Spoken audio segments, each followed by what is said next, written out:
Welcome to exam सहपाठी। आज के इस क्लास में हम लोग सीटेट पेपर सेकंड का जो हमारा सामाजिक विज्ञान का सिलेबस है इसे कवर कर रहे हैं और इसमें हम लोग प्रीवियस ईयर क्वेश्चंस करेंगे आपके सोशल साइंस के। जो हमारे हिस्ट्री के सारे क्वेश्चंस इसमें हमने शामिल किए हैं, ठीक है। और ये सारे जो है हमने प्रैक्टिस सेट के रूप में लिए हुए हैं और सारे के सारे आपके प्रीवियस ईयर क्वेश्चंस हैं। इसके पहले भी हमने जो है इसके प्रैक्टिस सेट्स बनाए हुए हैं, अगर आपने नहीं देखे हैं तो आप प्लेलिस्ट में जा करके चेक कर सकते हैं। पहला क्वेश्चन देखते हैं हम लोग। बंदगा शब्द को मध्ययुगीन काल में किसके लिए इस्तेमाल किया गया? यानी कि ये बंदगा शब्द जो है किस चीज़ के लिए इस्तेमाल किया जाता था? यानी कि जो कुलीन थे उनके लिए, या फिर गवर्नरों के लिए, या फिर गुलामों के लिए, या फिर अभिजातीय वर्ग के लिए जो लोग थे इनके लिए कहा जाता था। तो जो बंदगा शब्द था ये फारसी भाषा का शब्द है और ये गुलामों को जो है क्या कहा जाता था? बंदगा बोला जाता था, ठीक है। तो गुलाम जो होते थे उनको बंदगा शब्द से जो है संबोधित किया जाता था। तो पहले का ऑप्शन नंबर क्या हो गया? ऑप्शन नंबर सी हो गया। ओके, आगे देखिए क्वेश्चन नंबर 2 क्या कह रहा है। क्वेश्चन नंबर 2 कहता है कि हमें आरंभिक कृषकों और पशुपालकों के बारे में कैसे पता चला? यानी कि स्टार्टिंग में जो हमारे कृषक थे यानी कि किसान थे जब आपका प्रारंभिक समय में, और उस समय पशुपालक कौन थे उनके बारे में हमें कैसे पता चला? क्या उस समय हमारे पास उस समय का लिखित रिकॉर्ड है? तो लिखित रिकॉर्ड प्रारंभिक समय में नहीं हुआ करते थे, लोग चित्र बनाते थे गुफाओं में, इस तरह से ये सब चीज़ें करते थे। तो हमारे पास अनाजों और जानवरों की हड्डियों के साक्ष्य हैं। तो जी हाँ, खुदाई में हमें अनाज और जो है क्या हड्डियों के, जानवरों की जो हड्डियाँ मिली हैं उससे हमें पता चलता है कि जो स्टार्टिंग में लोग थे वो कृषि भी करते थे और पशुपालन भी करते थे। तो इसमें ए वाला तो आपका कथन गलत है लेकिन बी वाला सही है। तो कौन सा ऑप्शन होगा आपका? ये ऑप्शन नंबर बी हो जाएगा जिसमें लिखा है केवल बी वाला सही है। ओके, तो ये हमारा सही आंसर हो गया। आगे देखते हैं क्वेश्चन नंबर 3 को देखते हैं। आईने अकबरी के संदर्भ में क्या करना है कि कुछ कथन दिए गए हैं और इन्हें पढ़ के बताना है कि कौन सा कथन सही है आईने अकबरी के बारे में। यह अबुल फजल द्वारा लिखा गया। तो हम सब जानते हैं कि आईने अकबरी अकबरनामा का पार्ट है। अकबरनामा जो है ये 3 भागों में लिखी और तीसरा भाग क्या है? तीसरे भाग का नाम आईने अकबरी है, ठीक है। अबुल फजल ने लिखा, ये बात सही है। इसमें विभिन्न प्रकार की चीज़ों, फसलों, कीमतों, राजस्व और मजदूरी वगैरह का सांख्यिकी विवरण दिया गया है। देखिए ये वाला क्वेश्चन आपसे कई बार पूछा जा चुका है, तो ये आप ध्यान रखना।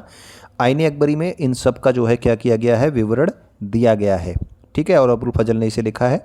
यह अकबर के पूर्वजों का विवरण देती है। तो तीसरे भाग का नाम आईने अकबरी है लेकिन ये अकबर के पूर्वजों का विवरण नहीं देती है। जो पहला भाग है उसमें अकबर के पूर्वजों का विवरण है, ठीक है। आईने अकबरी में नहीं है। आईने अकबरी में आपका ये ऑप्शन नंबर बी वाला, मतलब कि बी वाली चीज़ें हैं और अबुल फजल ने इसे लिखा है। तो ए और बी तो सही है लेकिन सी आपका गलत है, ठीक है। तो कौन सा ऑप्शन सही हो जाएगा? तो पहला ही ऑप्शन है सही जिसमें लिखा है ए और बी सही हैं। ओके, आगे का क्वेश्चन देखते हैं, क्वेश्चन नंबर 4 को। इक्तादार और जागीरदारों के विषय में कौन से कथन सही हैं? तो इक्तादार होते थे आपके सल्तनत काल में, जागीरदार हो गए आपके जाकर के कब? मुगल काल में। तो उसके इन सब के बारे में कौन सा कथन आपका सही है यह बताना है। ये पद यानी कि इक्तादार और जागीरदार के जो पद होते थे विशिष्ट क्षेत्रों के जो नायक सैनिक होते थे, इनको क्रमशः दिल्ली सल्तनत और मुगल शासन में दिए जाते थे। क्रमशः लिखा है मतलब आपको बताया गया ना, इक्तादार जो थे आपके दिल्ली सल्तनत में इक्तादार वाला पद था और मुगल शासन में आपका जागीरदार वाला पद आ गया था, ठीक है। तो ये तो आपका पहला वाला कथन तो सही है। दूसरा लिखा है कि वे अपनी भूमि क्षेत्र जिसको इक्ता और जागीर कहते थे, यानी कि जो आपके इक्तादार थे वो इक्ता, जो आपकी ज़मीन दी जाती थी उसको इक्ता बोलते थे, जागीरदारों को जो ज़मीन दी जाती थी उसको जागीर कहते थे, ठीक है ना। वहाँ पर रहकर ये प्रशासन का काम चलाते थे। देखिए अब यहाँ पे ये वाला कथन गलत हो जाएगा। और क्यों गलत होगा? क्योंकि जो आपके इक्तादार थे इनको जो भूमि दी जाती थी, जो क्षेत्र दिया जाता था, वो वहाँ पे रहते थे और वहाँ पे अपना शासन चलाते थे। लेकिन जो ये जागीर था, ठीक है, मान लो ये जागीर है, तो जागीर जिसको दी जाती थी वो कहीं और रहता था, ठीक है। ये मान लो यहाँ पे अपना रहते थे और यहाँ से ये कहते थे, यहाँ पे इनके जो लोग होते थे इन पर ये शासन कहीं और रह करके चलाते थे, ठीक है। और इस पे टैक्स वसूलने के लिए यहाँ पे दूसरा व्यक्ति रहता था। ये क्या करते थे? इक्तादार, ये यहीं पे रहते थे, यहीं पे टैक्स लेते थे और यहीं पे शासन करते थे। तो यहाँ पे कह रहा है कि ये दोनों ही जो है यहाँ पे रह के प्रशासन चलाते थे, तो ये वाला गलत हो जाता है, ठीक है। तो इसका ऑप्शन नंबर मतलब कि कथन ए ही सही है। तो ऑप्शन नंबर ए इसका क्या हो जाएगा? सही आंसर हो जाएगा, केवल ए वाला। ओके, उम्मीद करता हूँ कि अभी समझ में आया होगा जो मैंने बताया। यहाँ पे देखिए, यहाँ पे मैंने इसमें लिखा भी है कि जो इक्तादार या मुक्ति की तरह जो जागीरदार होते थे, जागीरदार अपने जागीर में निवास नहीं करते थे, लेकिन इक्तादार जो था वो अपने जागीर में अपने इक्ता में निवास करता था। ठीक है, जागीरदार कहीं और से जो है शासन चलाते थे। ठीक, तो ये बात आप ध्यान रखना, ये अंतर है दोनों में, इक्तादार और जागीरदार में। अगला जो हमारा क्वेश्चन है, निम्नलिखित का मिलान करें और सही विकल्प चुनें। तो मिलान करना है विलियम जोन्स के बारे में। विलियम जोन्स के बारे में कई बार क्वेश्चन पूछा जाता है। ये क्या थे? तो प्राचीन जो संस्कृतियां थीं, ठीक है ना, उनको संजो कर रखना चाहते थे ये विलियम जोन्स। ठीक है, तो ए का तो आपका 2 हो गया। ए का 2 किस में है? पहले ही ऑप्शन में है, तो पहला ही ऑप्शन हमारा सही हो जाएगा। ठीक है, इसके अलावा भी चीज़ों को मिला लेते हैं। रविन्द्रनाथ टैगोर क्या थे? तो रविन्द्रनाथ टैगोर जो है प्राकृतिक वातावरण में सीखने के समर्थक थे। अंग्रेजी शिक्षा के आलोचक कौन थे? तो ये हमारे गांधी जी जो थे, ये अंग्रेजी शिक्षा की आलोचना करते थे कि भारत में अंग्रेजी शिक्षा नहीं दी जानी चाहिए। थॉमस मैकाले कौन थे? तो आपको पता है कि भारत में अंग्रेजी शिक्षा लाने वाला कौन अंग्रेज था? तो वो था आपका मैकाले। ओके, तो आपने देखा ये सारे के सारे आपने मिलान कर लिए। यहाँ पे नीचे मिलान भी किया हुआ है मैंने, इसको आप स्क्रीनशॉट ले लेंगे। ठीक है, तो आपको ध्यान रहेगा। अगला है क्वेश्चन नंबर 6। इसमें भी आपके 2 कथन दिए गए हैं और आपको बताने हैं कि इसमें कौन कौन से कथन सही हैं। कथन ये बोलता है कि अशोक का जो धम्म था वो ईश्वर की पूजा पर बल देता था। देखिए, जो धम्म था ये आपके बौद्ध से प्रेरित है। ठीक है, और ये ईश्वर की पूजा पर बल नहीं देता था। अशोक का जो धम्म था ये बुद्ध के उपदेशों से प्रेरित था। तो ये वाला आपका कथन सही है कि जो धम्म था वो बुद्ध के उपदेशों से प्रेरित था। ठीक है, जब ईश्वर की पूजा पर वो बल नहीं देता था। तो कथन बी केवल आपका सही है। तो इसमें कौन सा ऑप्शन सही हो जाएगा? तो ए और बी, ये नहीं है, ये नहीं, ये नहीं। ऑप्शन नंबर डी में हमारा दिया है कि केवल कथन बी सही है, और यही जो है हमारा ऑप्शन नंबर डी जो है सही आंसर हो जाएगा।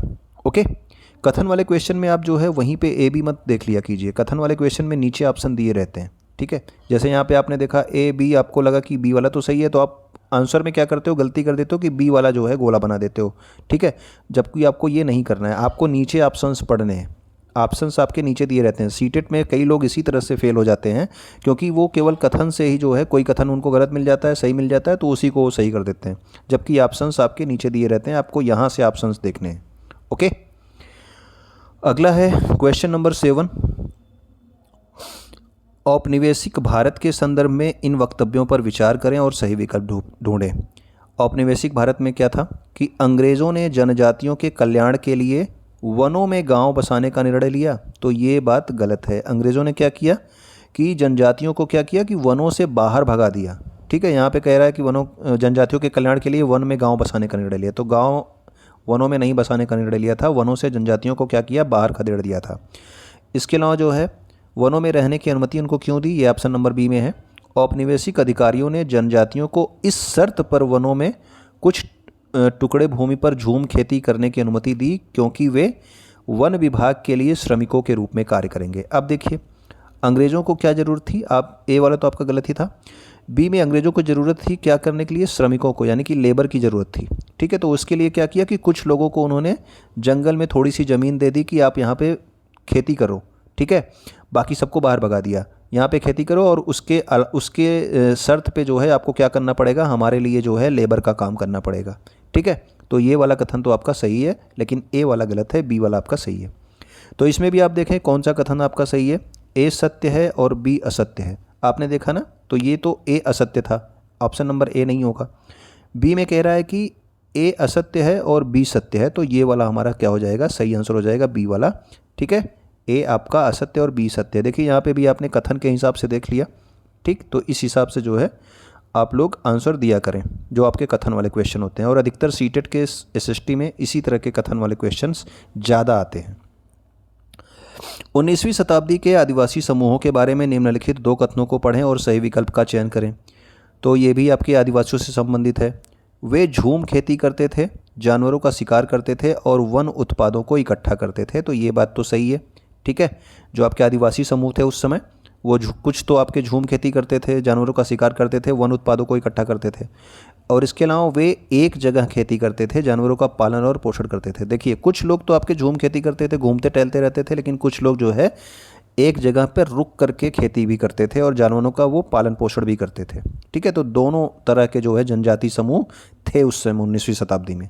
तो इसका ऑप्शन नंबर ए और बी दोनों ही सही है। ठीक है, तो दोनों तरह के लोग थे। अगला हमारा ऑप्शन है अगला क्वेश्चन है क्वेश्चन नंबर 9। सुधार आंदोलन को उनके उद्गम स्थल से मिलान करें। तो जो आपके सुधार आंदोलन आपको बताए गए हैं ये सारे आपके पढ़ाए गए हैं। तो कौन सा सुधार आंदोलन कहाँ से, जैसे वेद समाज ये कहाँ पे था, इसकी स्थापना हुई थी मद्रास में। प्रार्थना समाज की स्थापना कहाँ हुई थी, तो प्रार्थना समाज की स्थापना हुई थी बम्बई में। इसके अलावा सिंह सभा का देखिए यहाँ पे लाहौर दिया है, जबकि इसकी स्थापना हुई थी अमृतसर में, लेकिन जो है 10 साल बाद इसकी एक संस्था का जो है स्थापना लाहौर में भी की गई थी। ठीक है, सिंह सभा की। तो ए का आपका 2 हो गया, ए का 2 किस में है, इन दोनों में है। और बी का आपका 3 हो गया, बी का 3 किस में, तो बी का 3 आपके सी में मिल जा रहा है। उसके बाद सी का क्या है, 1 है। तो ऑप्शन नंबर सी हमारा जो है सही आंसर हो जाएगा। ओके, तो यहाँ पे जो है इसके बारे में डिटेल भी दिया है, अगर आप जो है इसको स्क्रीनशॉट लेना चाहें तो ले सकते हैं। ठीक है, आसानी से आपका देखने के लिए, ताकि आपको बाद में फिर से जल्दी से आप इसको एक बार रिवाइज कर लें। क्वेश्चन नंबर 10 देखते हैं। क्वेश्चन नंबर 10 कहता है निम्नलिखित में से कौन सा कथन सामाजिक सुधार और जातीय उन्मूलन के संदर्भ में सही है। यानी कि सामाजिक सुधार और जातीय उन्मूलन के संबंध, जातियों को खत्म करने के संबंध में कौन सा कथन आपका सही है। राम मोहन राय ने जातिगत असमानता को चुनौती देने वाली बुद्ध संप्रदाय की एक पाठ्य सामग्री का अनुवाद किया। देखिए, राम मोहन राय ने कई जो है चीज़ों का क्या किया था, अनुवाद किया था। तो ये बात तो आपकी सही हो गई। ठीक है, इसके अलावा सिंह सभा के नेताओं ने केवल धार्मिक शिक्षण पर बल दिया, तो दी नहीं। इन्होंने क्या किया था कि अपने सिख धर्म में सुधार की भी बात की थी, इसके अलावा धार्मिक शिक्षा की भी बात की थी। तो केवल धार्मिक शिक्षण की बात नहीं की थी। पेरियार ने सभी धर्मों के आदेशों को एक साथ लाने और आध्यात्मिक अभ्यासों के द्वारा मोक्ष प्राप्त। तो देखिए, पेरियार जो है धर्म के विरोधी थे। ये कहते थे कि धर्म को छोड़ दोगे तभी आप अपने जातीय बंधनों से मुक्त हो पाओगे। तो धर्म को एक साथ लाने की बात ये कर ही नहीं सकते। परमहंस मंडली के बहुत से सदस्य चर्मकार थे। तो ये चर्मकार नहीं थे, ये आपके जो परमहंस मंडली थी इसमें सारे सदस्य जो थे ये ऊंची जातियों के व्यक्ति थे। ठीक है ना, तो ये अभी आपका गलत हो गया। तो ऑप्शन नंबर ए जो है ये हमारा इसका सही आंसर हो जाएगा। ठीक, क्वेश्चन नंबर 11 देखते हैं। यहाँ पे भी एक कथन दिया है, आपके 2 कथन दिए गए हैं। ठीक है, आपको बताना है कौन सा सही कौन सा गलत है। तो कथन ए कहता है कि हेनरी लुई विवियन डेरोजियो, ये यंग बंगाल जो है जो था उसके स्टार्टिंग इन्होंने की थी। तो हेनरी लुई विवियन डेरोजियो, इनके विद्यार्थियों ने परंपराओं और नीतियों का खंडन किया। उन्होंने स्त्रियों की शिक्षा की मांग की और विचार और अभिव्यक्ति की आज़ादी के लिए अभियान चलाया। तो कथन ए तो आपका क्या है, सही है। ठीक है, पहला वाला कथन तो आपका सही है। बी में क्या कहते हैं, हेनरी के विचार आमूल परिवर्तनकारी थे। यानी कि ये जो है बहुत तेज़ी से परिवर्तन लाना चाहते थे हेनरी। ठीक है, तथा उन्होंने अपने शिष्यों को भी इस प्रकार की सत्ता पर प्रश्न उठाने के लिए प्रोत्साहित किया। तो देखिए, ये आपके एक कॉलेज में ये अध्यापक थे, तो इन्होंने अपने शिक्षकों से भी, अपने बच्चों से भी जो है परिवर्तन लाने के लिए प्रोत्साहित किया था। ये भी आपका कथन सही है। तो कथन ए और बी दोनों ही सही है। ठीक है, कथन ए भी सही है, बी भी सही है, और बी जो है ए की सही व्याख्या करता है। तो ऑप्शन नंबर ए जो है ये हमारा सही आंसर हो जाएगा, क्योंकि दोनों ही आपका एक दूसरे से जुड़े हुए कथन है। ठीक, तो ऑप्शन नंबर ए हमारा क्या होगा, ये इसका सही आंसर होगा क्वेश्चन नंबर 11 का। अगला हमारा है क्वेश्चन नंबर 12। 12 क्या कहता है, यहाँ पे निम्न वक्तव्यों को पढ़ो और जो है सही विकल्प चुनो। तो यहाँ पे 3 वक्तव्य दिए हैं, ए, बी और सी। पढ़ते हैं इसको। आमूल परिवर्तनवादी नेता, यानी कि जो आपके रेडिकल्स थे, जो बहुत तेज़ी से बदलाव लाना चाहते थे, इनमें जो है ये नेता जो है आत्मनिर्भरता और रचनात्मक कार्यों पर जोर देने के लिए मध्यम मार्गी नेताओं की आलोचना करते थे। तो देखिए, इसलिए ये आलोचना नहीं करते थे कि जो मध्यम मार्गी नेता थे वो आत्मनिर्भरता की बात करते थे या फिर रचनात्मक कार्यों की बात करते थे, जबकि ये रेडिकल्स जो आपके मध्यम मार्गी नेता थे इनका जो है आलोचना इसलिए करते थे क्योंकि जो मध्यम मार्गी नेता थे ये अंग्रेज़ों से निवेदन करते थे कि जो है हमको जो है क्या कर दो, आज़ाद कर दो। ठीक है ना, इसके लिए जो है इनकी आलोचना करते थे। तो पहला वाला कथन तो आपका क्या है, गलत है। आमूल परिवर्तनवादी नेताओं का तर्क था कि लोगों को सरकार के नेक इरादों के भरोसे नहीं रहना चाहिए। तो ये वाला कथन आपका सही है।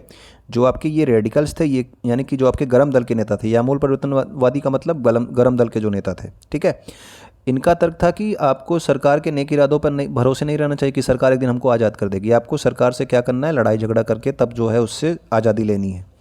आमूल परिवर्तनवादी नेता निवेदन की राजनीति में विश्वास, जी नहीं, निवेदन की राजनीति में ये विश्वास नहीं रखते थे, जबकि आपके मध्यम मार्गी जो नेता थे ये विश्वास रखते थे निवेदन की राजनीति में। ठीक है, तो निवेदन की राजनीति में विश्वास करते थे, ये वाला कथन गई है, गलत है।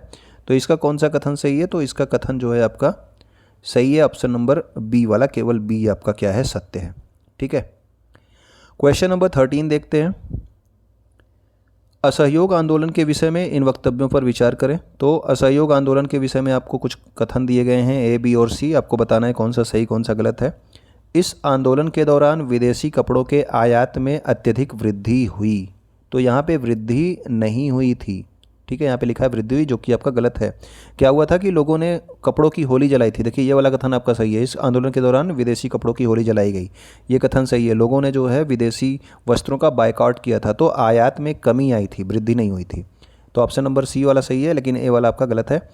ओके, बी वाला देखते हैं। इस आंदोलन के दौरान ब्रिटिश प्रदत्त उपाधियों को लौटा दिया, यानी कि ब्रिटिश ने जो है जो उपाधियाँ दी थी, जैसे कि आपके नाइटहुड की उपाधि जो है लौटा दी गई थी। ठीक है ना, और गांधी जी ने भी अपनी कैसरे हिंद की उपाधि लौटाई दी थी। तो कई उपाधियाँ लौटाई गई थी, और विधान मंडलों का बहिष्कार भी किया गया। ठीक है, विधान मंडल और सरकारी जो आपके स्कूल थे, न्यायालय थे, सबका बहिष्कार किया गया। तो ऑप्शन नंबर बी और सी इसमें सही है, ए वाला गलत है। तो किस ऑप्शन में मिलता है? तो हमें ऑप्शन नंबर बी और सी सत्य है, ऑप्शन नंबर बी में मिल जाता है। ठीक है, तो ये वाला हमारा कथन सही आंसर हो जाता है। तो ये हमारे कुछ क्वेश्चंस थे, उम्मीद करता हूँ कि आपको पसंद भी आए होंगे। तो आप क्या करेंगे, वीडियो को जो है अपने दोस्तों तक शेयर कर देंगे जो आपके सीटेट पेपर 2 की तैयारी कर रहे हो। कमेंट आप कर दिया कीजिए कुछ भी जो आप कहना चाहें। वीडियो को आप लाइक कर सकते हैं, चैनल को आप सब्सक्राइब कर लीजिएगा नहीं किया है तो। और इसके अलावा वीडियो को कुछ नया सीखने के लिए आपका बहुत बहुत धन्यवाद। Thanks for learning.